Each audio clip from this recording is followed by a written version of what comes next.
গভীর রাত্রে হযরত ফাতিমা রাদিয়াল্লাহু তাআলা আনহা ইন্তেকাল করলেন। কিছু সংখ্যক সাহাবীদের কাছে খবর দিয়া অল্প সময়ের ভিতরে জানাজার ব্যবস্থা করা হলো। হযরত আবু যর গিফারী রাদিয়াল্লাহু তাআলা আনহু কবরের ভিতরে নেমে গেলেন। কবরের ভিতরে নেমে গিয়া হযরত আবু যর বলেন, রে কবর, তোর ভিতরে আজকে কাকে রাখবো, তুই কি তা জানিস নাকি? কোনো জবাব আসে না। হযরত আবু যর বলেন, কবর রে, তোর ভিতরে আজকে যাকে রাখবো তিনি হতেছেন হযরত ইমাম হাসান হোসেনের মা। বেহেশতের সমস্ত জওয়ানদের সরদার হবেন যারা, সেই দুইজনের মা তোর ভিতরে রাখবো, খবরদার বেয়াদবি করবি না। কোনো জবাব না পেয়ে হযরত আবু যর বলেন, ওগো কবরের মাটি, তোর ভিতরে কাকে রাখবো কি জানিস?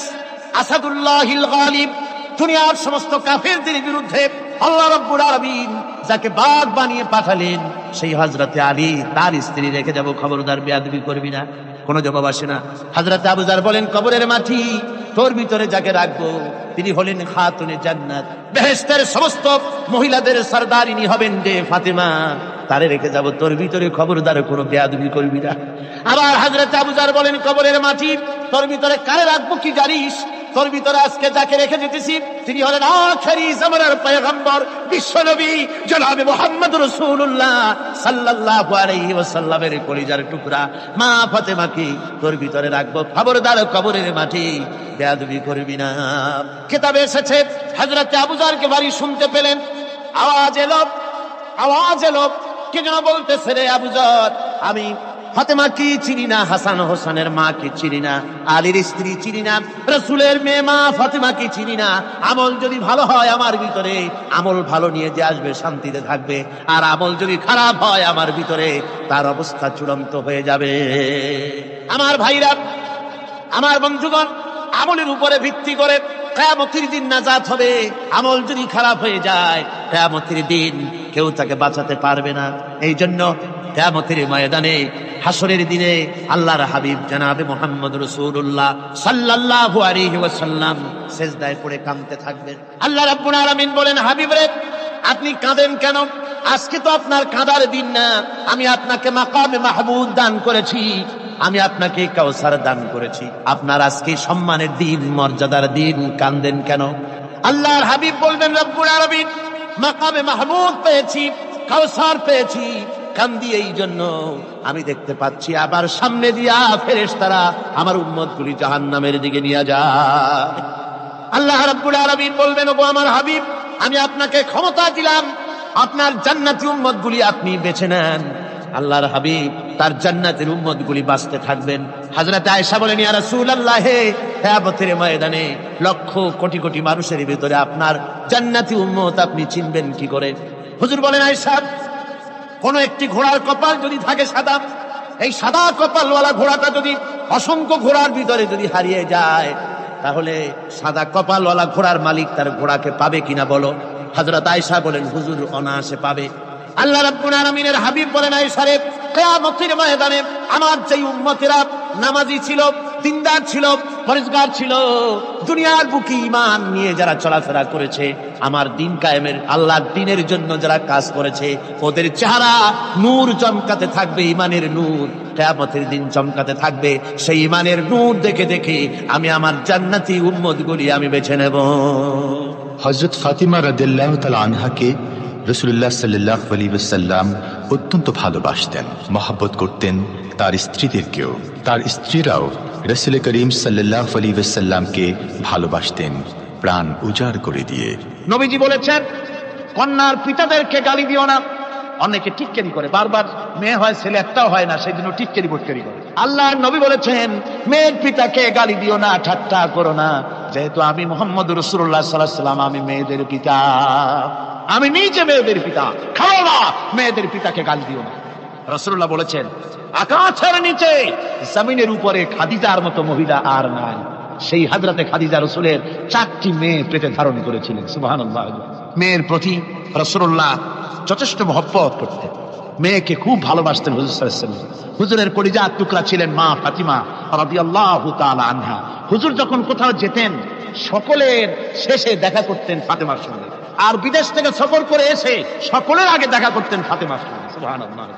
রাসূলুল্লাহ আরো বলেছেন, তোমরা যখন বাজারে যাবে বা ব্যবসা করতে যাবে বা বিদেশে যাবে, আসার সময় যে সব হাদিয়া নিয়ে আসো, আমরা যখন বাইরে যাই, বাজারে যাই, কিছু হাদিয়া আনি না? জামা, কাপড়, চকলেট ইত্যাদি আমরা আনে থাকি। রাসূলুল্লাহ বলেছেন, হাদিয়াগুলি তোমরা যারা বিদেশে যাও, বাজারে যাও, হাদিয়া আনবে আর এনে ঘরের মধ্যে ঢুকে তা শুরু করবে মেয়েকে দিয়ে। প্রথমে দেবে মেয়েকে। সুবহানাল্লাহ। মেয়ের মর্যাদা ইসলামের সব চাইতে বেশি। কোন যুগে? যে যুগে মেয়ে হলে পরেই মাটির নিচে ঘিরে রাখতো, আছাড় মেরে মেরে ফেলে দিত। কোন অপরাধে তাদেরকে হত্যা করা হলো? আল্লাহ পাক কোরআনে কারীমের মধ্যে বলেছেন তাদের অপরাধ আর কিছু না, তারা নারী, এই জন্য তাদেরকে মেরে ফেলা হতো। রাসূলুল্লাহ তাদের ইজ্জত দিলেন। সুবহানাল্লাহ বিহামদিহি। রাসূলুল্লাহ সম্মান দিলেন, ইজ্জত দিলেন তাদেরকে।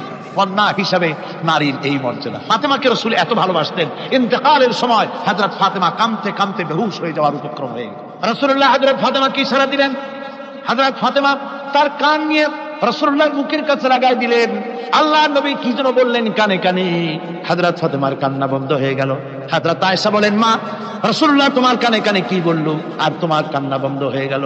হযরত ফাতেমা বলেন, ইয়া আম্মা জান, আমার আব্বা আমার কানে কানে বললো, মা ফাতেমা তুই কাঁদিস না, তোর কান্না আমার বরদাস্ত হয় না, তোমাকে কাঁদতে হবে না। আমি তোমাকে সুসংবাদ দিয়ে যেতেছি, আমি মরে যাওয়ার পর সর্বপ্রথম তোমার সাথে আমার দেখা হবে। রাসূলুল্লাহর এই ভবিষ্যৎবাণী হযরত ফাতেমা বুঝতে পেরেছেন যে হুজুরের ইন্তেকালের পরে আমার বেশি দেরি হবে না, আমিও তাড়াতাড়ি হুজুরের সাথে শামিল হতে পারবো। হুজুরের ইন্তেকালের 6 মাস পরেই হযরত ফাতেমা রাদিয়াল্লাহু তাআলা আনহা ইন্তেকাল করেছেন। কন্যা হিসাবে নারীর মর্যাদা ইসলাম অনেক অনেক গুণে বাড়িয়ে দিয়েছে। এই কন্যা শিশু, কৈশোর, যৌবন পেরিয়ে যখন যৌবনে তার বিয়ে হয়ে যায়, আল্লাহ রাব্বুল আলামিন তখন বলেন, ওয়া মিন আয়াতিহি আন খালাকা লাকুম মিন আনফুসিকুম আজওয়াজান লিতাসকুনু ইলাইহা ওয়া জাআলা বাইনাকুম মাওয়াদ্দাতান ওয়া রাহমা। আল্লাহ পাক বলেন, আমার নিদর্শনের ভিতরে একটি নিদর্শন, আমি তোমাদের থেকে তোমাদের জোড়া তৈরি করেছি, তোমাদের স্ত্রীদেরকে তৈরি করেছি, তোমাদের সাথে তোমাদের স্ত্রীর ভালোবাসা সৃষ্টি করেছি, মহব্বত সৃষ্টি করেছি। এই মহব্বত আমি আল্লাহ তৈরি করেছি। আর যখন বুড়ো হয়ে যায় মানুষ, স্বামী স্ত্রী যখন বুড়ার বুড়ি হয়, তখন আর ভালোবাসা থাকে না, তখন ওই ভালোবাসা সহৃদয়তার করুণায় আমি আল্লাহ পরিণত করে দেই। বুড়ার জন্য তখন বুড়ি ছাড়া আর উপায় নাই, বুড়িরও আর বুড়া ছাড়া উপায় নাই। তখন ভালোবাসা কোনো বিশেষ কোনো অক্ষণীয় ভালোবাসা নয়, তখন একের উপরে অন্য একদম নির্ভরশীল হয়ে পড়ে। আল্লাহ পাক বলেন, এই অবস্থা আমি আল্লাহ সৃষ্টি করে দেই। সুবহানাল্লাহ। স্ত্রীকে রাসূলুল্লাহ কত ভালোবাসতেন। আল্লাহ নবী বলেছেন, আমার কাছে 3টা জিনিস প্রিয়, একটা হচ্ছে সুগন্ধি, একটা হচ্ছে নামাজ, আর একটা হচ্ছে স্ত্রী। সুবহানাল্লাহ। স্ত্রী আমার কাছে প্রিয়। হুজুর বলেছেন, তোমাদের মধ্যে সেই ব্যক্তি উত্তম যে ব্যক্তি তার স্ত্রীর কাছে উত্তম। আমি আমার স্ত্রীদের কাছে উত্তম ব্যক্তি। সুবহানাল্লাহ। রাসূলুল্লাহ স্ত্রীকে কত ভালোবাসতেন। বিশ্বনবী রাজনৈতিক কর্মকাণ্ড চালাচ্ছেন, যুদ্ধের দামামা বাজতেছে, চতুর্দিকে কত অশান্তি, সবকিছু চলছে, স্ত্রীর হক আদায় করতে ভুলে যাননি। রাতের বেলায় হযরত আয়েশার বয়স কম, তাকে নিয়ে রাসূলুল্লাহ একটু সুযোগ পেয়েছেন, বলছেন, আয়েশা সব তো ঘুমিয়ে, চলো আমরা একটু দৌড়াই।